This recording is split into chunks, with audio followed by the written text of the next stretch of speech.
លោកតាបាទបងប្អូនយើងបាទនេះគឺជាបុណ្យវិសាខបូជាបាទគឺជាបុណ្យសាសនាដ៏សំខាន់បំផុតមួយក្នុងព្រះពុទ្ធសាសនាដែលប្រារព្ធឡើងដើម្បីរំលឹកដល់ព្រឹត្តិការណ៍បងប្អូនបាទហ្នឹងហើយហើយសម្រាប់អត្ថន័យនៃពាក្យវិសាខបូជាបាទមានន័យថាខែវិសាខខែទី6តាមច័ន្ទគតិបងប្អូនណាបាទហ្នឹងហើយបូជាមានន័យថាការគោរពបូជាឬការរំលឹកគុណបងប្អូនបាទហ្នឹងហើយដូច្នេះវិសាខបូជាមានន័យថាការបូជានៅថ្ងៃពេញបរមីខែពិសាខបងប្អូនយើងហ្នឹងហើយអញ្ចឹងគឺយើងឲ្យយល់ដឹងអំពី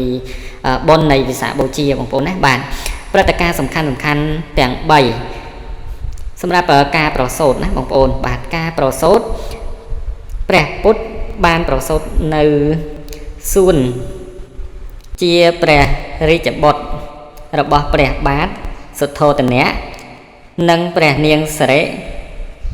មហាមាយាព្រះនាមដើមគឺសុទ្ធនៈបងប្អូនណាបាទហ្នឹងហើយសុទ្ធនៈបើសិនណាខ្ញុំអានទៅខុសអីក៏សូមអធិស្ឋានផងបងប្អូនព្រោះបាលីបងប្អូនណាបាទភាសាបាលីបាទហ្នឹងហើយអញ្ចឹងក៏សូមអធិស្ឋានទៅដល់បងប្អូនយើងហ្នឹងហើយអញ្ចឹងចាំជួបខ្ញុំបាទនៅវីដេអូបន្ទាប់ទៀតបាទគឺ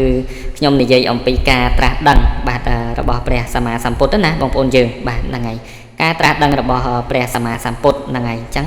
បងប្អូនយើងបាទសូមចាំវីដេអូបន្ទាប់ហ្នឹងហើយព្រោះវីដេអូនេះបើសិនជាខ្ញុំធ្វើទៅវារៀងវែងណាបាទអញ្ចឹងបើសិនជាមានកំហុសខុសឆ្គងបាទដោយអចេតនាឬក៏ប្រការណាមួយសូមលោកយាយលោកតា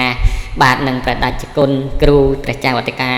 គ្រប់ជាន់ថ្នាក់ទាំងអស់មន្ត្រីសង្ឃណាសូមអធិស្ឋាននិងអភ័យទោសបាទចំពោះខ្ញុំបាទនេះផងព្រោះខ្ញុំមិនសូវ